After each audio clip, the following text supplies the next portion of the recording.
नमस्कार, स्वागत है आपका। आप देख रहे हैं पूछता इंडिया। मैं हूं आपके साथ विवेक शांडिल्य।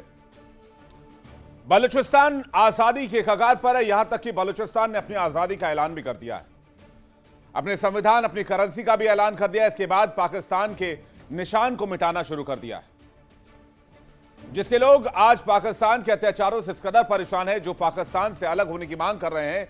बलूचिस्तान के लोग चीख चीख कर अंतर्राष्ट्रीय बिरादरी को पाकिस्तान के जुल्मों की याद दिला रहे हैं और मानवाधिकार उल्लंघनों की तस्वीर भी पेश कर रहे हैं। लेकिन अब आलम यह है कि पाकिस्तान के हुक्मरान भी मान रहे हैं कि बलूचिस्तान अलग होने की कगार पर पहुंच चुका है। आप फलस्तीन में इस्राइल की मजम्मत करते हो, लेकिन जो यजीदियत आपकी फोर्सेस ने बलूचिस्तान में मचाई है उसकी मजम्मत क्यों नहीं करते हो? मेरे अजीज हमवतनों, आज जरा अपने मुल्क के हालात पर नजर डालिए। हम और हिंदुस्तान तकरीबन एक ही वक्त आज़ाद हुए थे, लेकिन आज दोनों मुल्कों के दरमियान फासला कहां से कहां पहुंच चुका है। बलूचिस्तान हमारे हाथों से निकल गया है। खैबर पख्तूनख्वा में अवाम परेशान है और आज़ाद कश्मीर के लोग अपने हकूक़ के लिए सड़कों पर उतर चुके हैं। दूसरी तरफ हिंदुस्तान को देखिए, जिसने टेक्नोलॉजी, इंफ्रास्ट्रक्चर, इकॉनमी और दुनिया में अपनी पहचान को लगातार मजबूत किया है।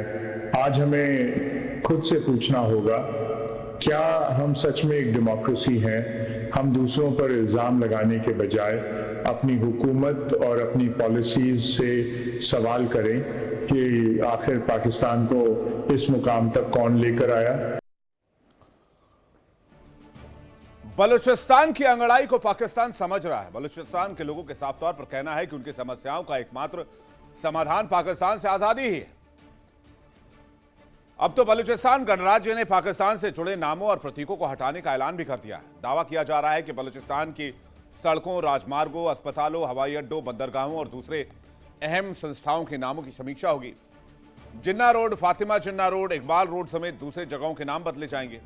उनकी जगह बलूचिस्तान से जुड़ी अहम हस्तियों, क्रांतिकारियों, शहीदों के नाम पर संस्थाओं और सड़कों के नाम रखे जाएंगे। बलूचिस्तान आजादी का ऐलान कर चुका है, तो वहीं पाकिस्तानी सेना बंदूक के जोर पर इस आजादी को दबाने का प्रयास कर रही है। बलूचिस्तान में पाकिस्तान की सेना की ओर से ऑपरेशन शाबान चलाया जा रहा है, लेकिन बलूचिस्तान लिबरेशन फ्रंट ने, बीएलएफ ने पाकिस्तानी आर्मी को ही निशाना बनाया है। बीएलएफ का दावा है कि जुलाई में 97 पाक सैनिकों की हत्या की गई है। 22 जुलाई को मुस्तंग में सबसे बड़ा हमला किया गया। सैन्य काफिले पर हुए हमले में 17 जवानों की मौत हुई और 10 के घायल होने का दावा किया गया। बीएलएफ ने दावा किया कि जुलाई 2026 में 7 सैन्य हमले किए गए पाकिस्तानी सैनिकों पर, जबकि सैन्य शिविर पर 6 बीएलएफ के सैन्य हमले हुए। बलूचिस्तान के लोगों का आरोप है कि उनके कुदरती संसाधनों को लूटकर पाकिस्तान के हुक्मरान और पाकिस्तान के जनरल अपना खजाना भरते, इवन पाकिस्तान की भी भलाई नहीं करते हैं और ना ही बलूचिस्तान को इसका कोई फायदा मिलता है। यही वजह है कि बलोच लोगों ने विदेशी कंपनियों पर भी अब हमले की चेतावनी दे दी है। तो क्या पाकिस्तान को बलूचिस्तान को आजाद कर देना चाहिए, और क्या ख्वाजा आसिफ पहली बार पाकिस्तान को आईना दिखाने की कोशिश कर रहे हैं? पूछता इंडिया में सवाल यह, क्या पाकिस्तान सरकार की मंशा केवल बलूचिस्तान के खनिज संसाधन के शोषण के उनके हक को उनको देने को नहीं है? क्या पाकिस्तानी सेना को अपने ही लोगों पर बमबारी करना जायज है? और क्या बलूचिस्तान के लोगों को अब शाहबाज सरकार या मुनीर की सेना पर रत्ती भर भरोसा नहीं है, इसलिए वो अपनी आजादी का ऐलान कर चुके हैं और उन्होंने अपनी सेना भी बना ली है, बलूचिस्तान लिबरेशन फ्रंट। बातचीत करने के लिए मेहमानों का एक बड़ा पैनल हमारे साथ जुड़ रहा है। ब्रिगेडियर राजन जामवाल, रक्षा विषय के बहुत स्वागत है आपका। रोहित शर्मा, विदेश मामलों के जानकार, बहुत स्वागत है आपका। आरजू काजमी हमारे साथ जुड़ रही है पाकिस्तान से लाइव, बहुत स्वागत है आपका। डॉक्टर सज्जाद बुखारी, पत्रकार हमारे साथ जुड़ रहे हैं पाकिस्तान से लाइव, एंकर भी है सज्जाद बुखारी जी, बहुत स्वागत है आपका। जमशेद खान हमारे साथ जुड़ रहे हैं, नेता पीएमएलएन पाकिस्तान से लाइव, बहुत स्वागत है आपका। और दर्शकों, आपका भी बहुत बहुत स्वागत है। सज्जाद बुखारी जी, सबसे पहला सवाल आपसे, क्या आप बलूचिस्तान को आजाद क्यों नहीं कर देते? अब तो ख्वाजा आसिफ भी कह रहे हैं कि बलूचिस्तान आजादी की कगार पर है। बहुत शुक्रिया विवेक ब्रदर। पाकिस्तान जिंदाबाद, पाकिस्तान पाइंदाबाद। आपने ख्वाजा आसिफ साहब के हवाले से जो बात की है, एआई का मतलब होता है आर्टिफिशियल इंटेलिजेंस, और नरेंद्र मोदी साहब इसको कहते हैं अमेरिका इंडिया। यानी दोनों सूरतों में जो है आपका एआई जो है वो मुकम्मल तौर पर फेल हो गया है। जो हमारी इंफॉर्मेशन एंड ब्रॉडकास्टिंग की मिनिस्ट्री है उसने भी, और फैक्ट चेक से जाकर अभी मैंने थोड़ी देर पहले ही ये तमाम तफसीलात जाके देख ली हैं। यानी एक तो नकल के लिए अकल की जरूरत होती है, यहाँ तो अकल से पैदल ब्रॉडकास्टिंग। यानी सर्जियो गोर जो आपके इन्वेस्टर हैं यूएस के, उन्होंने भी आपका भांडा फोड़ दिया है और बता दिया है कि किस तरीके से आप लोग जो है फेक न्यूज का सहारा लेते हैं। और जो सूरत हाल मुझे इस वक्त हिंदुस्तान के अंदर नजर आ रही है कि सिवाय झूठिस्तान के, भड़किस्तान के, डींगिस्तान के और कोई भी जो है मैं तमगाई अवार्ड आपको नहीं दे सकता। यानी फेक पे फेक न्यूज जो है उसका आप इस्तेमाल कर रहे हैं। ख्वाजा आसिफ साहब की जो ओरिजिनल वीडियो है वो मैं आपको सेंड कर दूंगा। आपने एक तो एआई का सहारा लिया और उसमें ख्वाजा आसिफ साहब की जो वॉइस है, जो उनके बोलने का अंदाज है, आप उसको भी किसी तरह मैच नहीं कर सके। तो खुदारा एआई से निकले, फेक न्यूज से जो है, मतलब आपको वो यकीन नहीं हो रहा, जो आदमी इतना और जहर उगलता है वो आदमी इतना सच कैसे बोल रहा है? आप अपनी कानों पे यकीन ही नहीं कर पाए। आप चलिए, आप इसको कह रहे हैं चलिए एआई का वीडियो फेक वीडियो है, लेकिन वो पाकिस्तान एआई और फेक वीडियो की बात कर रहा है। रोहित जी, ब्रिगेडियर राजन जामवाल जी, आरजू खाजमी मैम, जावेद जमशेद जी, कि जिन्होंने ऑप सिंदूर में सबसे ज्यादा फेक वीडियोस पूरी दुनिया में फैलाए, जिन्होंने ऑप सिंदूर में सबसे ज्यादा एआई का इस्तेमाल किया फेक वीडियो के लिए, जिन्होंने पाकिस्तान के जिन एआई इंजीनियर्स ने या वीडियो एडिटर्स ने भारतीय फौजी जवानों के, जनरल्स के वीडियो को एडिट करके फर्जी वीडियो बनाया। अरे भाई साहब, आप तो, मैं तो भूल गया था, आप तो एआई के खिलाड़ी आदमी हो। वीडियो एडिटर्स आपके पास माशाल्लाह एक से एक है। सजाद बुखारी जी, आपसे कहां टक्कर लेने चले वीडियो एडिट और मॉर्फ करके चलाने के बाद। आईएसआई इसमें बहुत महारत हासिल रखती है।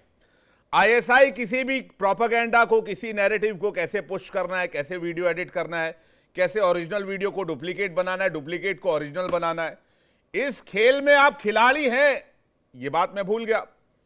लेकिन सच्चाई तो यही है कि बलूचिस्तान आजादी के कगार पर है। ये भी कोई एआई का मामला तो नहीं है ना बुखारी जी? फर्क ये है विवेक, फर्क ये है आपकी और हमारी एआई में। अगर हमारी एआई फेक भी है तो उसको दुनिया ने रिकग्नाइज किया है, दुनिया ने उसको माना है। हाँ, माना ना फेक है, मान लिया ना फेक है, मान लिया ना फेक है, माना ना फेक है, माना ना फेक। एआई को आज तक माना ही नहीं। आपने माना ना फेक है आपका एआई, आपने मान लिया ना टेलीविजन पर, मान लिया ना भाई साहब। एआई को दुनिया ने आज तक माना ही नहीं है। अरे आपका एआई फेक था, आपके फेक वीडियो को दुनिया ने माना, आपने मान लिया। बजाई थी या ठुकाई की थी, ठुकाई दुनिया ने मानी है। भाई साहब, हजामत बनाना भूल गए हो आप। ये ठुकाई हुई थी, शक्ल देख लो अपनी।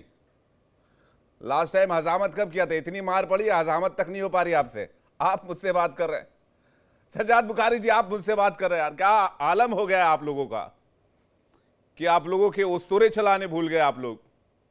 देखिए, मैं कहता हूं टक्कर बराबरी वालों से लेनी चाहिए। आप लो ना, अफगानिस्तान से लोहा लो, आप कजाकिस्तान से लो, आप तुर्कमेनिस्तान से लो, आप बांग्लादेश से लो।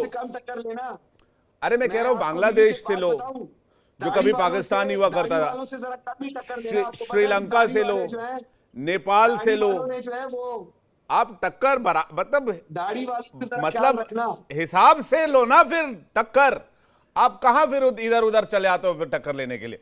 अब ये बताओ, बलूचिस्तान आजाद कब हो रहा है? जल्दी से प्लीज, लास्ट क्वेश्चन। जरा बच के रहना, कुदरती हजामत हुई है ना। बलूचिस्तान आजाद कब हो रहा है? और बलूचिस्तान में मानवाधिकारों का उल्लंघन कब बंद करेंगे? पीओके में लोगों को मारना कब बंद करेंगे?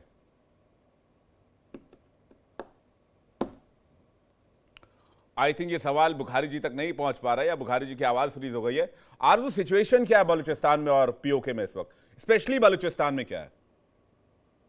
देखिए, सबसे पहले तो जो आपने वीडियो चलाई उसमें बिल्कुल डॉक्टर सज्जाद बुखारी ठीक कह रहे हैं, वो एआई से बनी हुई है और वो असल वीडियो नहीं है हमारे जो डिफेंस मिनिस्टर है उनकी। बाकी जो सिचुएशन है बलूचिस्तान की वो वैसा ही है जैसे कुछ अरसे पहले से थी, कि वहाँ पर प्रोटेस्ट भी चल रहे हैं, वहाँ पर मीडिया भी नहीं जा सकता और जो इंडिपेंडेंट मीडिया है वो भी नहीं जा सकता। अपनी मर्जी से जो खबर देना चाहते हैं वो देते हैं। डॉक्टर महारंग बलोच को भी अरेस्ट कर रखा है, दूसरे लोगों को, चाहे वो ईमान मजारी हो, उनके हस्बैंड हो, उन्हें ट्वीट लगाने के ऊपर 17 साल की जेल जो है वो दे रखी है।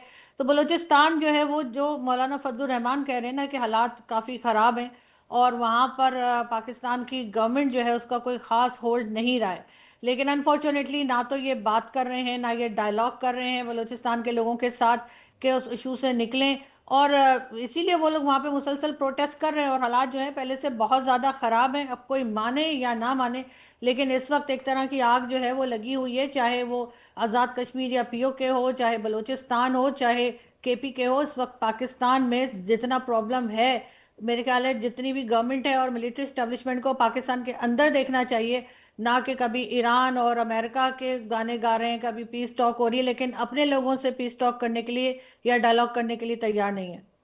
ये पाकिस्तान के साथ दिक्कत है, पाकिस्तान उड़ता तीर और पड़ी लकड़ी बहुत पकड़ते हैं। अब प्रॉब्लम ये हो जाती है कि इस वजह से अपने तो खुद के प्रॉब्लम चल रहे हैं। बुखारी जी, आप नहीं उड़ता तीर आप लेंगे, मुझे पता है, इसलिए आपने उंगली उठाया। नहीं, इसलिए आप उंगली उठा खड़े हो गए। मैं देखिए, मैं आपसे मेरा राब्ता तो आपसे था नहीं, लेकिन आपको उड़ता तीर पकड़ना है तो आपने पकड़ लिया फट से उंगली उठाकर। मैं क्या, देखिए मेरी बात से आप मुतमईन होंगे। मेरी उर्दू बहुत अच्छी है, मैं कभी कभी बहुत अरबी उर्दू अच्छी बोल लेता हूं। मेरी बात से आप मुतमईन होंगे। पाकिस्तान को फालतू के लफड़ों में ध्यान देने की बजाय अपने घर के मामलों में ध्यान देना चाहिए।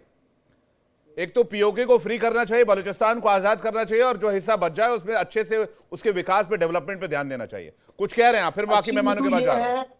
अच्छी उर्दू ये है विवेक जी, आपने कहा हम तो उड़ते तीर को पकड़ते हैं ना, आप उड़ते तीर को लेते हैं। असल में उर्दू ये है, नहीं, हमने क्या, हम टेलीविजन पर बोले ना आपसे, और आपको हमने वही कहा कि आपको उड़ती तीर पकड़ने की आदत है। मैंने आपको उड़ती तीर पकड़ने की आदत है, इसलिए पकड़ा मत कीजिए। ज्यादा पकड़ेंगे तो फिर पकड़ने में दिक्कत हो जाएगी। जा रहा हूं राजन जामवाल जी के पास। राजन जामवाल जी, प्रॉब्लम क्या है पाकिस्तान की? बाल्कनाइजेशन की कगार पर है, कितने टुकड़ों में देख रहे हैं आप? देखिए, पाकिस्तान की प्रॉब्लम उसकी हिस्ट्री है, उसकी जहालत है, और एक प्रॉब्लम हो तो कोई बताए भी, मतलब हर जगह प्रॉब्लम। आप देखिए मार्शल लॉ, आई थिंक 58 में अयूब खान ने स्टार्ट किया, 4-5 साल चले, उसके बाद प्रेसिडेंट रहे। आई थिंक 69 में किसको हैंड ओवर किया? यहिया खान को। यहिया खान कब छोड़ा उन्होंने? 20 दिसंबर 71 में, कब? हारने के बाद 16 दिसंबर को सरेंडर हो गया था।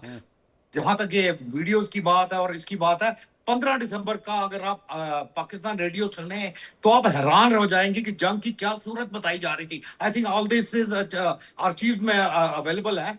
15 दिसंबर 71 को टीवी पे, टीवी तो नहीं थे, रेडियो पे बताया जा रहा था कि हमने कितनी बुरी तरह भारत को शिकस्त दी है और हमारे लोग आगे बढ़ रहे हैं, ये हुआ है। ये 15 दिसंबर की कहानी है। उधर 16 दिसंबर को सरेंडर हो रहा था, 90,000 आदमियों की टेंटे उतरने वाली थी, ये 24 घंटे पहले, और सब पता था। पाकिस्तानी सेना को पर कंट्रोल किया। उसके बाद जुल्फिकार भुट्टो आए, उनको फांसी दे दी, जियाउल हक हो गया। कारगिल हुआ, कारगिल मुशर्रफ मतलब जब एक्सपोज हो गए तो उन्होंने बोला हम तो कारगिल हारे हैं, पाकिस्तान थोड़ी हारे हैं। और पाकिस्तान जीत लिया उन्होंने। That has been the history. You see, किसी एडमिनिस्ट्रेशन को चलने ही नहीं दिया। अगर वो हिस्ट्री रही है, जिनका काम जंग लड़ना था उन्होंने वो काम छोड़ के बाकी सारे काम किए जिस देश में, तो you can not expect much. Now यही बात, अगर ये बोल रहे हैं ये वीडियो फेक है, I don't want to dispute that, पर ये बात वो और भी बोल रहे हैं पाकिस्तान में। अब मौलाना डीजल की मैं सुन रहा था कोई स्पीच, एग्जैक्टली पाकिस्तान के 70-80% लोग ये बात बोल रहे हैं, वो भी फेक है कि बलूचिस्तान में सिचुएशन नॉर्मल नहीं है, पीओके में हालात खराब हैं। आरजू काजमी खुद कह रही है। अब ये मैंने आरजू काजमी का एआई थोड़ी बिठाया है, आरजू काजमी खुद बैठी हुई है चैनल पर, वो कह रही हैं। अब वो कल को पाकिस्तान के गेस्ट कह दे कि भाई आरजू काजमी का एआई बिठा लिया आपने, और आपने जो है एआई से बात करवा दी, अब हम क्या कर सकते हैं, आप लोग तो इसमें मास्टर हैं, तो फिर उसका कोई तोड़ ही नहीं है। भाई आप तर्क के साथ तर्क कर सकते हैं, कुतर्क के साथ कोई तर्क नहीं कर सकते हैं। पाकिस्तान में प्रॉब्लम है, ये बात पाकिस्तान को भी पता है, लेकिन पाकिस्तान की आर्मी सबसे ज्यादा सुख और चैन में है, और ये बात जमशेद खान भी जानते हैं अच्छी तरीके से। जमशेद जी बताइए, इसमें कोई गलत बात मैं पूछ रहा हूं क्या? पाकिस्तान में आर्मी सबसे खुश नहीं है? और बाकी का सारा तबका परेशान है। बिस्मिल्लाहिर्रहमानिर्रहीम।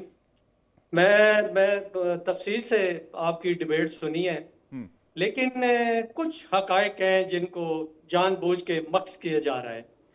उसमें आप देखें कि आप जिस तरह पाकिस्तान की हिस्ट्री बता रहे हैं, मैं समझता हूं कि कौमों की जिंदगी में 60-70 साल कोई अरसा नहीं होता, और किसी मुल्क को जो अपने पांव पे खड़ा होता है एक सिमत में आने के लिए, उसको जो टाइम लगता है, पाकिस्तान ने भी उसी तरह किया है। और आपने देखा है कि अभी जो जिस तरह पाकिस्तान की कामयाबियां हासिल कर रहा है, वो इस चीज की दलील है। BLA की जहां तक आपने बात की है, जरूर वो वहां है, और उसके लिए बाकायदा वो ऑपरेशन हो रहे हैं।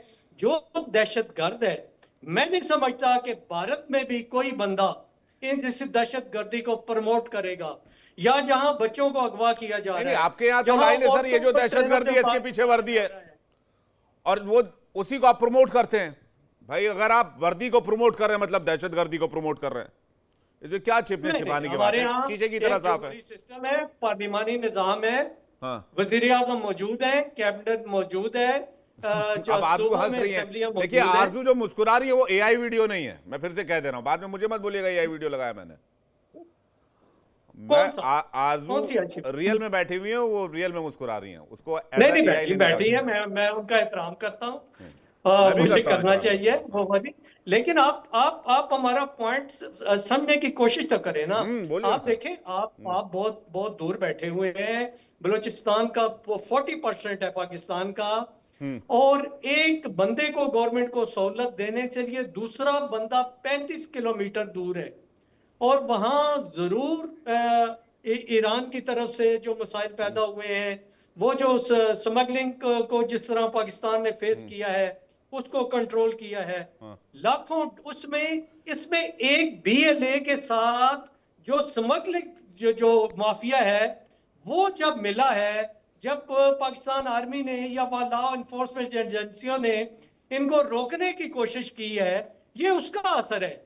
आज भी अगर हमें इनको आजादी दे दे, इनको स्मगलिंग की आजादी दे दे, 40 रुपए का पेट्रोल लीटर लेके कराची में ये 200 रुपए का बेचें, आप देखें अभी भी अमन हो जाएगा। लेकिन आप जिस वक्त चीफ ऑफ आर्मी स्टाफ ने ये कहा था कि एक कतरा पाकिस्तान में स्मगलिंग का नहीं आएगा, तो मैं पाकिस्तान के दूसरे एंड पे बैठा हुआ हूं। आप यकीन करें कि यहाँ पेट्रोल कराची में भी आना स्मगलिंग का बंद हो गया है। नहीं, वो देखिए, वो आपका इंटरनल प्रॉब्लम है सर, आप उस बात को समझने की कोशिश। आप बलूचिस्तान पर, बलूच के लोगों पर स्मगलिंग का आरोप लगा रहे, ठीक है, वो भी तो अपने सर्वाइवल, आप उनको कुछ रोजगार नहीं देंगे, उनको कुछ आप काम धंधा नहीं देंगे, तो वो क्या करेंगे? वो अपने रोजगार के लिए, 2 जून की रोटी के लिए वो कुछ तो करेंगे, कोई तो जरिया निकालेंगे।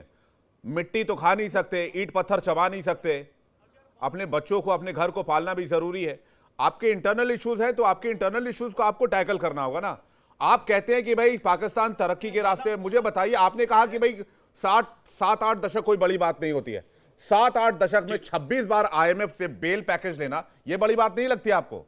कौन सा ऐसा देश इस दुनिया में एग्जिस्ट करता है जो 26-27 बार सिर्फ 7 दशक में, 8 दशक में बेल पैकेज ले चुका हो IMF से, या वर्ल्ड बैंक से, या एशियाई बैंक से,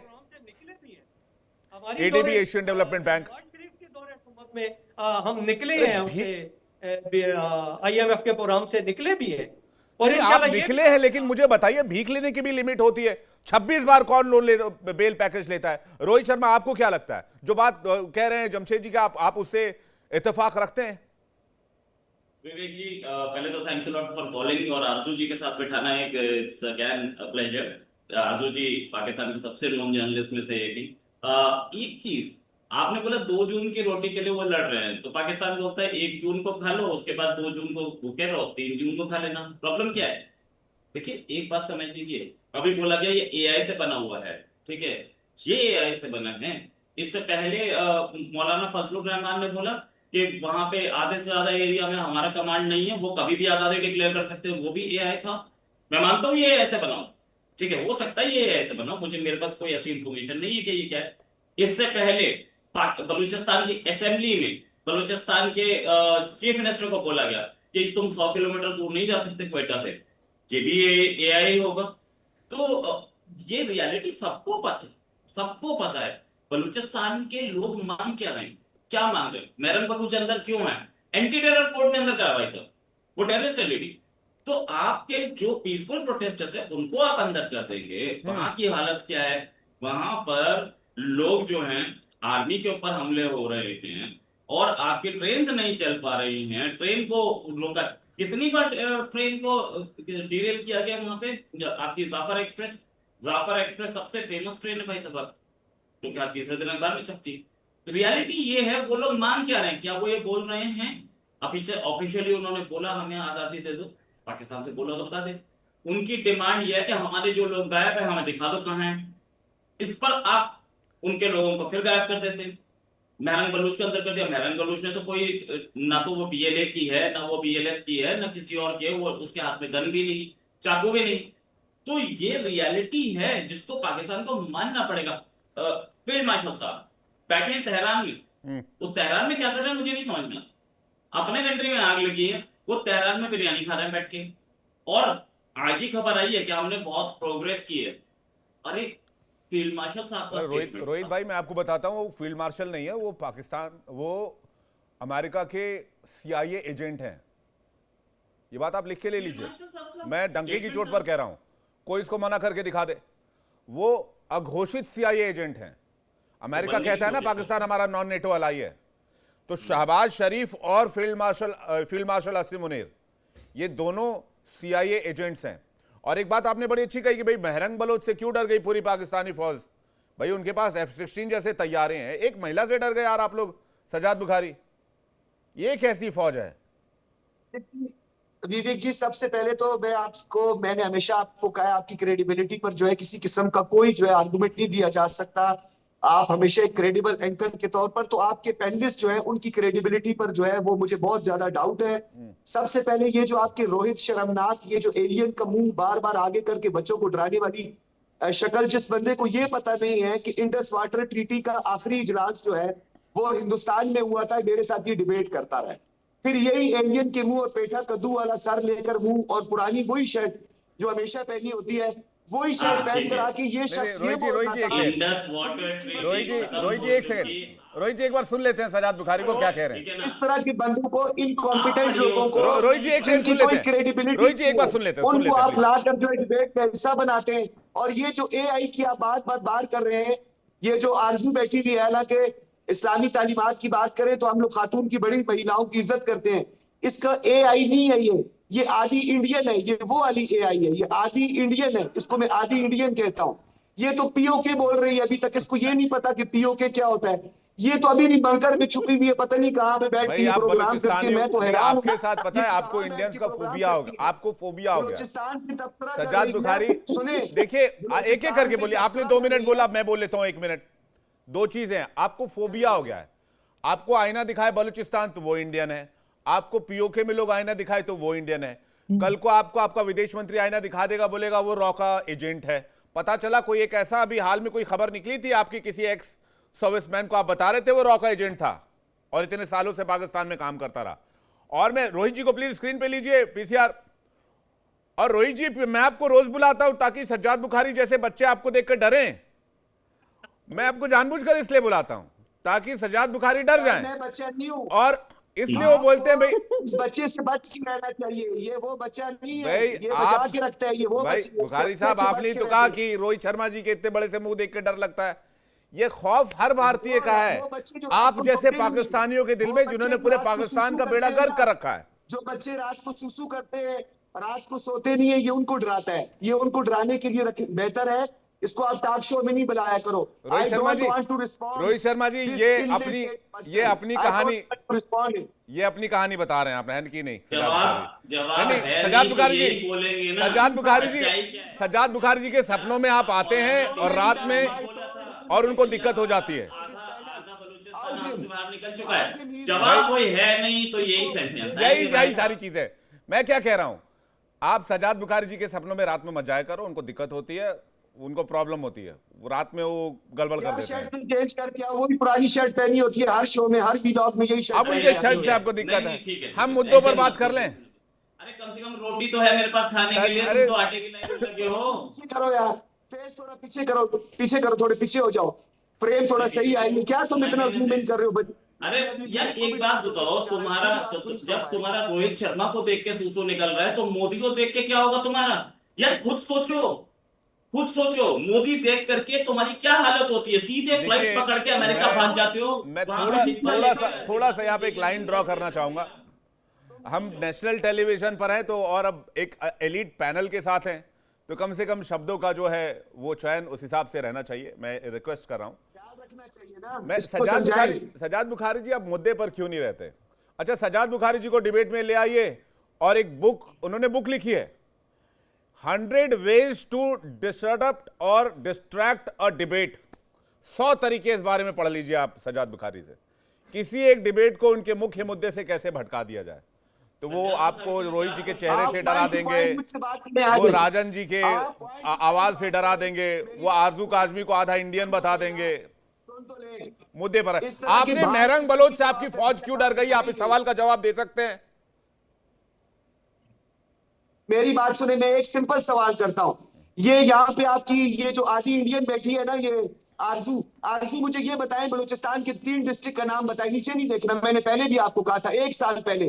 3 डिस्ट्रिक्ट का नाम बताएं जल्दी से, 3 डिस्ट्रिक्ट का नाम बताएं मुझे, जिस पे आप इतने बड़े बड़े अभी तबसरे कर रही हैं। पता नहीं चला गया आज से, बलूचिस्तान के हालात बहुत खराब है। 3 डिस्ट्रिक्ट का नाम मुझे बलूचिस्तान के शो का एंकर कौन है? आप है शो का एंकर, मैं हूं। सवाल मैं पूछूंगा, आप एंकर कौन है? इस बेचारे को आपके अलावा कोई नहीं बुलाता। आप मुझे कोई चैनल दिखा दीजिए जिसपे आपको सज्जाद बुखारी बैठा हुआ नजर आए। ये तो इसकी हालत है। आप लोग इसको पता नहीं क्यों अपने शो कॉमेडी करने के लिए बुला लेते हैं इसको कॉमेडी के लिए, वरना कोई दूसरा चैनल इसको नहीं बुलाता। ये पाकिस्तान के चैनल पे भी नहीं दिखाई देता, ये कहीं नहीं है, ये सिर्फ आपके चैनल पर है। आई डोंट नो आप लोगों की क्या मजबूरी है, या आपको किसी तरीके से ब्लैकमेल करके आ रहे हैं, वरना इसको कोई नहीं बुलाता। Nobody knows him. किसी चैनल की अपनी एक पिक्चर भिजवा दे कि उसको पाकिस्तान का कोई चैनल बुलाता हो। हाँ, मैं भिजवा दूंगी बिल्कुल। अपने आप में जो सवाल किया जा रहा है उसका जवाब दो। आप दोनों से कह रहा हूं, वापस मुद्दे पर आ जाइए। आपको मैं बलूचिस्तान के सारे जिलों के नाम में लिस्ट बनाकर भेज रहा हूं। सजाद बुखारी जी, आप पढ़ लेना। टॉपिक ये नहीं है बलूचिस्तान में कितने जिले हैं, टॉपिक ये मेहरंग बलोच से आपकी लाखों करोड़ों की आर्मी क्यों डर गई? आप इस बात का जवाब क्यों नहीं देते हैं? एक मेहरंग बलोच मासूम सी एक महिला जिनके हाथ में ना हथियार है ना कुछ है, आपको क्यों इतना खौफ लगता है आपकी सेना को? आपके बड़े फील्ड मार्शल बड़े साहसी वीर बनते थे कि हमने हिंदुस्तान की फौज को मजा चखा दिया, और एक महिला को गिरफ्तार करके बैठे हैं। मुद्दे की बात पर आइए ना। आइए फिर आप आसिया अंद्राबी को भी बाहर निकालें, यासीन मलिक को भी बाहर निकाल दें। डरते हैं उनसे? क्या मसला है आपको? क्यों नहीं निकालते उनको बाहर? भाई वो टेररिस्ट एक्टिविटी में मुलविस है, इसलिए हमने उनको पकड़ लिया। हमारे पास एविडेंस है मौजूद। हमने कौन सी महिला को पकड़ रखा है भाई? आप तो किसी को भी टेररिस्ट कह सकते हैं। उन्होंने कौन सा पाकिस्तान मुर्दाबाद के नारे लगाए हैं? हिंदुस्तान में रहकर हिंदुस्तान मुर्दाबाद के नारे लगाने वाले और हिंदुस्तान की सरजमी के खिलाफ साजिश करने वालों और पाकिस्तान के लिए हमेशा काम करने वालों को हम क्या करेंगे बताइए? को बुरा बोलने वाले, पाकिस्तान के खिलाफ बात करने वाले को उसी तरह ट्रीट किया जाएगा जिस तरह वो अपनी आजादी मांग रहे हैं। यही काम जिनका नाम आपने लिया वो आपके दुलारे थे। यही काम आप कश्मीर में करते थे 2014 के पहले। अब आप करके दिखाओ ना, करवाओ पत्थरबाजी। हमारे पूरे आजाद कश्मीर के अंदर जो है, आप मुझे ये बता दें, कोई यूएपीए है हमारे आजाद कश्मीर के अंदर? कोई ड्रैकोनियन लॉ है हमारे आजाद कश्मीर के अंदर? महबूबा मुफ्ती जैसी प्राइम मिनिस्टर ने स्टेटमेंट दिया। भाई साहब, आजाद कश्मीर में तो आपने गोलियां चलवाई लोगों पर, गोलियां चलवाई हैं, गोलियां लोगों को मशीन गन से भुनवा दिया, हैंड ग्रेनेड फटवा दिए। ये कहानी है वहां की। मैं आपको अगर कहानी बताने पर आया तो आप लोगों की स्थिति यह थी कि आप लोगों ने इंटरनेशनल मीडिया को बैन कर दिया, जिससे कि वहां के हालात के बारे में दुनिया को पता ना लग पाए। आपने इंटरनेशनल मीडिया के लिए गाइडलाइंस जारी कर दी। क्या छिपा रहे थे आप? किस मुंह से आप विवेक की बात करते हो? किस मुंह से आप बात करते हो? आपने आर्टिकल 370 35 को रिवोक करने के बाद इस मुंह से 500 दिन आपने इंटरनेट बंद किया। वादी में। अरे किस मुझे दौर बताइए में इंटरनेशनल उसको मीडिया को तस्लीम क्यों कर बंद किया, महरंग बलोच को क्यों उठाया, क्या डर है, क्यों इतना खौफ है? पूरा G20 समिट हो गया इंटरनेट बंद के साथ। अमेरिकी सफीर जो मतलब कभी अखबार पढ़ाओ गलती से तो बता देना यार मुझे। ठीक है, मैं बाकी मेहमानों के पास आ रहा हूं। काफी लंबी डिबेट हो गई सजाद बुखारी जी आपसे, लेकिन आपने मेरे मुद्दे पर एक भी जवाब नहीं दिया। क्या पीओके में गोलियां नहीं चली? आरजू काजमी जी, इसके बाद में राजेश नावाल सर और जमशेद जी आपके पास आ रहा हूं। क्या पीओके में गोलियां नहीं चली? बिल्कुल चली है। आजाद कश्मीर या पीओके जो भी कह लीजिए, स्ट्रेट फायर किया गया है। बहुत लोगों की जानें गई हैं, बहुत लोग प्रोटेस्ट कर रहे हैं, बहुत लोगों ने वहां से अपनी जो वीडियोस हैं वो भी भेजी हैं, लोग प्रोटेस्ट कर रहे हैं, लेकिन गवर्नमेंट नहीं उनकी बात सुन रही, बल्कि कहा जा रहा है कि ये तो इंडियन एजेंट है। यानी जो बिलावल भुट्टो हैं वो कह रहे हैं मैं कश्मीर का हूँ, मरियम नवाज कह रही है मैं कश्मीर की हूँ, और जो कश्मीर के लोग हैं उनको इंडियन एजेंट बताया जा रहा है। बिल्कुल हुआ है गलत यहाँ पे, और उन लोगों के साथ मुसलसल गलत हो रहा है। जब नेट बंद है वीडियो कैसे भेज दी? जब नेट ही बंद है वीडियो अरे आपको किसने भाई। भेज दी? आपको वीडियो कैसे अच्छा, भेज दी? नेट क्यों बंद है ठीक है फिर? तो अच्छा लीजिए, मान लिया नेट क्यों बंद है फिर? मेरे नेट पास क्यों बंद है आई फिर? वीडियोस, नेट क्यों ऐसे बंद है तो फिर? नहीं आ गई हैं, आरजू कश्मीर काजमी, के लोग जमशेद हैं। खान स्क्रीन पे प्लीज। मैं सजाद बुखारी आपके पास वापस लौट रहा हूं, प्लीज एक सेकंड दे दीजिए आप। आरजू काजमी, जमशेद खान जी स्क्रीन पर। आरजू काजमी अपनी बात पूरी कर लीजिए आप। देखें वहां पर ये गलत हुआ है, और मुसलसल वहां के लोगों के ऊपर फायरिंग भी हुई है, और ये कोई आज की बात नहीं है, इससे पहले भी हाँ, तो आपको मैं याद जवाब होगा देता हूँ। साल डेढ़ साल पहले भी वहां पर वीडियोस आई थी जिसमें के लोग जो हैं उधर के जो वहां पे जो पुलिस वाले थे और दूसरे लोग उनको उठा उठा के नीचे इसीलिए फेंक रहे थे कि उनके राइट्स जो है उनको नहीं दिए गए, वो जो डिमांड्स कर रहे हैं वो पूरी नहीं की गई। गवर्नमेंट हर बार झूठ ठीक है बोलती है, जमशेद जी। गवर्नमेंट कहती है सारे नहीं। पॉइंट्स हमने एग्री कर लिए हैं, और जैसे वो लोग घर में वापस जाते हैं ये उनके किसी भी जो डिमांड्स होती है उसको पूरा कहने का नहीं मतलब करते। है हर जगह सिचुएशन ऐसी है, हालात ऐसे ही है। आप कहां कहां पाकिस्तान की आर्मी से फाइट करोगे सर? अगर तो आप लीडर हो तो आप पाकिस्तान आर्मी के कवर में हो, अगर नहीं हो जैसे जमशेद जी वो पाकिस्तान आर्मी के कवर में, उनका बढ़िया चल रहा होगा मामला। सजाद बुखारी जी आईएसआई के एजेंट है, उनका बढ़िया चल रहा होगा मामला। फील्ड मार्शल खुद सीआईए के एजेंट बन बैठे हैं, उनका भी बढ़िया चल रहा होगा मामला। जमशेद जी, मैं देखें जो आरजू ने बात की है, जो कश्मीर की आप बात कर रहे हैं, कश्मीर में देखें कि एक कमेटी ने जो प्रोटेस्ट किया है उस पे उस प्रोटेस्ट के दौरान वहां इलेक्शन हुए हैं और लोगों ने भरपूर तरीके से इंतखाबी और सियासी अमल में हिस्सा लिया है, और वहां बाकायदा अब एक सियासी गवर्नमेंट वजूद में आ रही है। तो अगर इतने वहां हालात खराब होते हैं, ये उसकी दलील है। वहां इलेक्शन होना, इंतखाबात होना, लोगों का इलेक्ट होना, ये उसकी दलील है कि कश्मीर में जो आपको बताया जा रहा है कि गोलियां चल रही हैं, जहां गोलियां चल रही हों वहां इंतखाबात इस तरह नहीं होते। दूसरी बात जो वो आपने मोरंग बलोच की बात की, पता नहीं आप सिमी बलोच क्यों बोल के सिमी दी बलोच का भी जिक्र करें, और ये देखें कि ये बाकायदा किसी एजेंडे पे काम कर रही हैं, और इसका एजेंडा उस दिन साबित हो गया था कि जिस दिन जाफर एक्सप्रेस पे हमला हुआ था, ब्लास्ट किया गया था, वहां पर जो जिस वक्त लॉ एनफोर्समेंट एजेंसियां पहुंची हैं, आप यकीन करें कि वो जो फायरिंग वाले बंदे थे उन्होंने ट्रेन के नीचे छुप कर, क्योंकि वो ऊपर से मॉनिटरिंग कर रहे थे, जान चढ़ाई है, और उसमें जितने बंदे मारे गए हैं उनको वहां शनाख्त के लिए हॉस्पिटल लेके जाया गया है। लेकिन मरम बलोच का जमशेद जी, क्या काम बनता था कि कहना कि जमशेद जी ना खाता ना बही, जो आर्मी कहे वही सही, ऐसा कब तक चलेगा? आप देखो ना, आपके जो बात राजन सर कह रहे थे कि 1979 के बाद, खास करके याया खान के बाद आपके मुल्क के हालात बिगड़ते चले गए। शुरुआत के 20 साल आपके बहुत अच्छे थे, आपकी इकोनॉमी काफी तरक्की कर रही थी। आप लोगों ने कभी एसेस करने की, मैं तो बहुत आश्चर्य में होता हूं, कभी किसी ने असेसमेंट करने की क्यों नहीं सोची? ये बात भी सही है कि पाकिस्तान की इतनी बड़ी फौज के सामने मुंह उठाई कौन?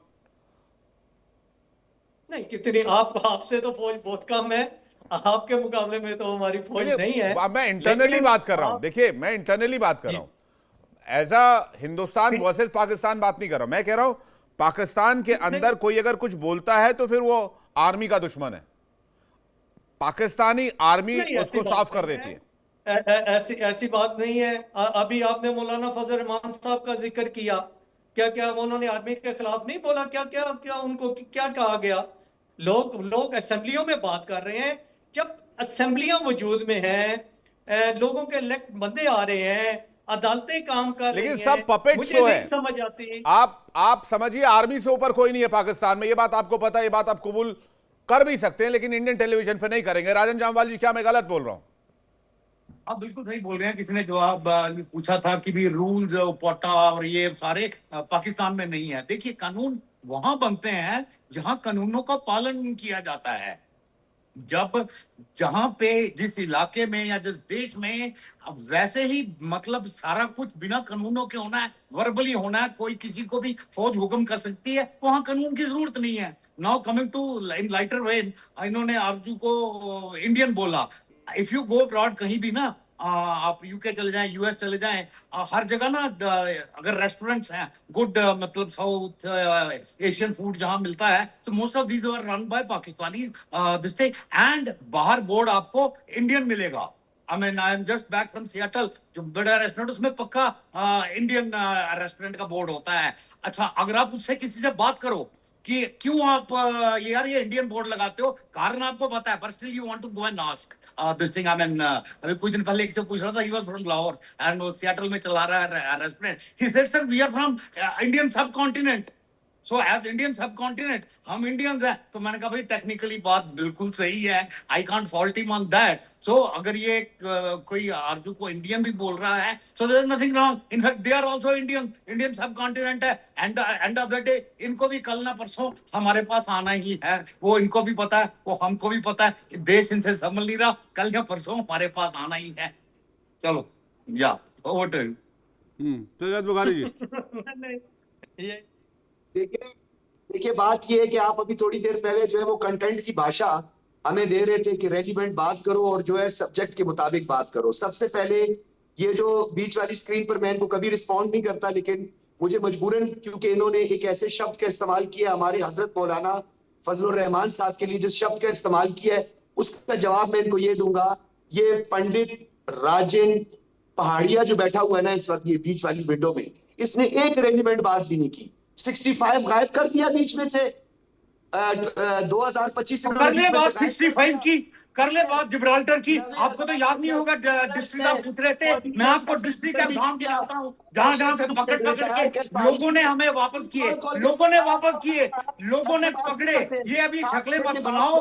आप किसी आरजू सेट एब्सोल्युटली राइट, ना आप पाकिस्तान में किसी को काटते हो, ना आप शक्लें बजाने के जो है। इनफैक्ट मैंने तो इस चैनल पे बोला हुआ है, इंडिया डेली आप अपने पूछ लीजिए कि जब ये सज्जाद जैसे आदमी आते हैं, आप मेरे को मत बुलाए कीजिए। He is not worth talking to, he is not worth talking to. अब इसने ऑपरेशन जिब्राल्टर की बात करी है, तो ऑपरेशन जिब्राल्टर की बात करें। अब ये मैं से पूछता हूँ कि कहां से एंट्री हुई थी और किस किस गांव से, कहां से। सर इतने कठिन सवाल, सर एक सेकंड सर इतने कठिन सवाल मत पूछिए। सजाद बुखारी जी के वैसे ही बाल बहुत कम बचे हैं, आप इतने मुश्किल सवाल पूछ दीजिएगा, वो अगली बार से मेरे शो में आना बंद कर देंगे। राजन सर, लोगों के साथ आदमी को शर्म आती है डिबेट करने में। Such people cannot be spoken to. नहीं ठीक है, मैं आपकी भावनाओं का सम्मान करता हूं, लेकिन सज्जाद बुखारी जी भी जवाब कहां दे पाते हैं। दिक्कत तो सज्जाद बुखारी जी के पास भी है। अब आईएसआई वालों ने मना किया होगा कि बाबू ज्यादा बोलना मत, वरना पिछवाड़े से पतलून और नीचे से जमीन दोनों गायब हो जाएगी। आपकी बुराई आईएसआई जो है वो पाकिस्तान की है ना, पाकिस्तान की आईएसआई। मेरे साथ सज्जाद बुखारी को स्क्रीन पे लीजिए, मैं बात करता हूं। सज्जाद बुखारी, क्या टुकाई लगा रखा भाई? कितने एयरबेस ठोके आपके, इतना बड़ा गड्ढा कर दिया पाकिस्तान की किस्मत में और पाकिस्तान के रनवेज में। क्या गड्ढा, क्या ठुकाई लगा रखा आपने? इस तरह से बात करते हैं पाकिस्तान के टेलीविजन पर क्या? पठानकोट, बठिंडा, उड़ी, पठानकोट, बठिंडा, ये क्या सपने, ये सपने ये आईएसआई वाले सपने दिखाते हैं क्या? वो 5 फौजी 6 फौजी स्क्रिप्ट आईएसआई से आती है क्या? पठानकोट ठोक दिया, बठिंडा ठोक दिया, ये पता नहीं कहां। हमारे तो दिल्ली में भी आपके मिसाइल आ गए थे क्या? भाई साहब, एक रनवे आपका बचा नहीं, सिर पे आपके बाल वैसे ही कम है। कमजोरी की हालत, रोटी जो है वो 2 जून की मिल पा रही नहीं मिल पा रही, वो भी आपकी शक्ल से पता चल रहा है। 26 तंदूर पे बैठे हो भाई साहब, ये हालत हो गई है, खुद तंदूर पे बैठे हुए। बताइए, ये आसिया अंद्रावी बोल रहे थे, इनको पता है? एक मिनट, सज्जाद भाई, आसिया अंद्राबी का हस्बैंड कौन है बता सकते हैं आप?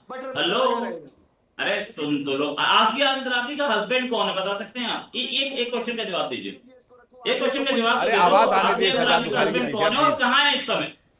आसिया अंद्राबी का हस्बैंड तो कौन यार है और शर्ट इस समय चेंज कहाँ है? करके आओ, शर्ट चेंज करके आओ पहले यार, यही शर्ट हर अरे जगह शर्ट छोड़ो यार, तुम ये बताओ आसिया अंद्राबी, अरे आप गजब ये हाल है यार बता सजाद पाए- बुखारी जी, आपको क्या रोहित शर्मा से निकाह करना है क्या? शर्ट चेंज करके आओ, दाढ़ी बढ़ा के आओ, बाल उगा के आओ, तब डिबेट करें। डिबेट फैक्ट पे होती है कि शक्ल पे और शर्ट पे होती है? आपको क्या निकाह फरमाना है क्या रोहित शर्मा जी से?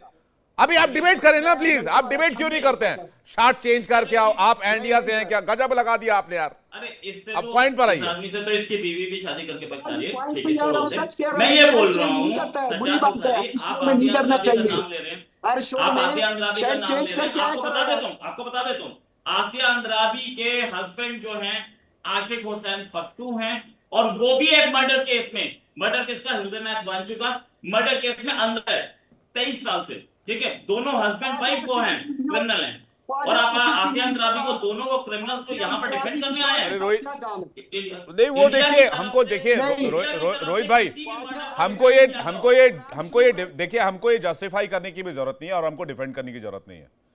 भारत की तरक्की और कश्मीर में अमन ये बताता है कि हमने जो एक्शंस लिए वो कितने जरूरी थे और कितने इंपॉर्टेंट टाइम पर लिए। 1 लाख लोगों को मार के आज अमन की ला तारीख के- में आज की तारीख में दुनिया का सबसे ऊंचा रेलवे ब्रिज चिनाब में बना है, चिनाब नदी पर।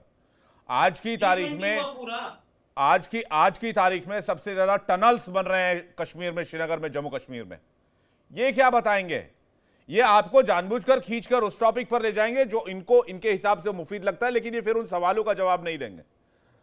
मैं सज्जाद बुखारी से सवाल मैं बार बार इसलिए पूछ रहा हूं और वो बार बार इसलिए टॉपिक से डाइवर्ट कर रहे हैं। देखिए, बाल्कनाइजेशन तो है आपकी किस्मत में, ये बात आप समझ लीजिए सज्जाद बुखारी। आपकी फौज जितना जोर लगाएगी, आपने वो कभी रेत पकड़ के, आपने वो कभी, मैं एक सवाल पूछ लेता हूं फिर आप जवाब दे देना। आप जवाब तो किसी और ही दिशा में दोगे, मुझे पता है। आपने रेत को कभी जोर से पकड़ने की कोशिश की है? आप रेत को जितनी जोर से पकड़ोगे वो उतनी तेजी से फिसलेगा। पाकिस्तानी फौज वही गलती कर रही है, यकीन मानिए। बताएं मैं आपसे बात करूंगा फिर बताएं और करता कैसे? रहूंगा, आगे 10 साल बाद भी फिर बात करूंगा। आपकी फौज उसी रेत को उस जोर से पकड़ने की कोशिश कर रही है जो रेत आपके हाथ से फिसल रहा है। बोलिए बाप। मसलन कैसे कौन सी रेत पकड़ी गई है, बताएं जरा। भाई अब केपी, बलूचिस्तान, पीओके हर जगह आपने सप्रेस किया हुआ है। जितना दबा रहे हैं उतनी बड़ी गलती कर रहे हैं आप, जाहिर सी बात है। और फिर कहते हैं भाई इंडिया घुसा हुआ है, फिर कहते हैं भाई केपी में इंडिया आ गया, फिर कहते हैं पीओके में इंडिया आ गया, फिर कहते हैं भाई बलूचिस्तान में इंडिया आ गया। सुनिए मेरी बात सुनिए। पूरी दुनिया में एक नेचुरल फिनोमिना है कि लोग जो है वो अपने बेसिक फंडामेंटल और कॉन्स्टिट्यूशनल राइट्स के लिए जो है वो प्रोटेस्ट करते हैं। और अमेरिका से हम शुरू कर लेते हैं, ठीक है। अमेरिका में मैक्सिकन का अरे भाई मशीन गन कहां चलता है ये बता दीजिए ना। आपको पता है? अरे आप अमेरिका मत जाइए, प्रोटेस्ट पे मशीन गन कौन चलाता है? हेलीकॉप्टर माउंटेड गन कौन चलाता है? हैंड ग्रेनेड कौन फेंकता है? हम इंडिया चले आते हैं। आप इंडिया क्यों आ रहे हैं? पहले पाकिस्तान का मसला हल कीजिए ना। सर जी, अपनी जेब फटी हुई है, दूसरों की जेब काटने की कोशिश ना करें। मैं आपको ये कह रहा हूं कि बलूचिस्तान, खैबर पख्तूनख्वा, तमाम डिस्ट्रिक्ट, तमाम डिवीजन जो है वहां पे एडमिनिस्ट्रेशन बहुत बढ़िया। कुछ लोग जरूर इस तरह के काम करते हैं, उसके लिए जो है वो हमारी एडमिनिस्ट्रेशन काम कर रही है। चीफ मिनिस्टर जो है, मेरा ताल्लुक बलूचिस्तान से, I am son of this soil, I know each and everything. तो इस तरह के लोग जिन भांड किस्म के तजियाकार अगर आप बलूचिस्तान के, फिर तो आप तो बलूचिस्तान से गद्दारी कर ररहे हैं भाई साहब।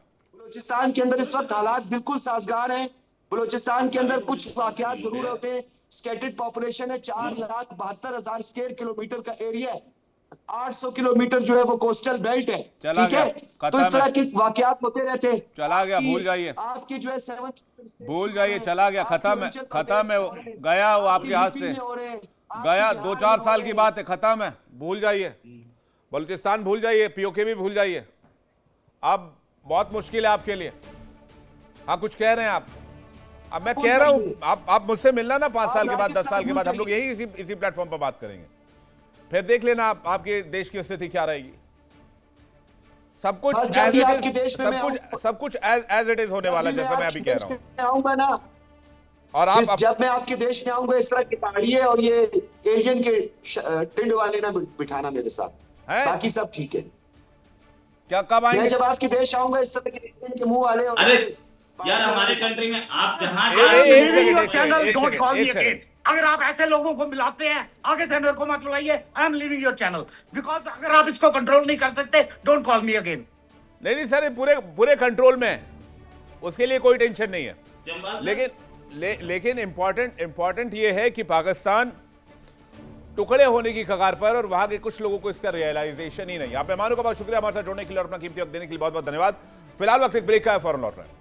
देखिए इंडिया डेली 24/7 अब आपकी स्मार्ट टीवी पर।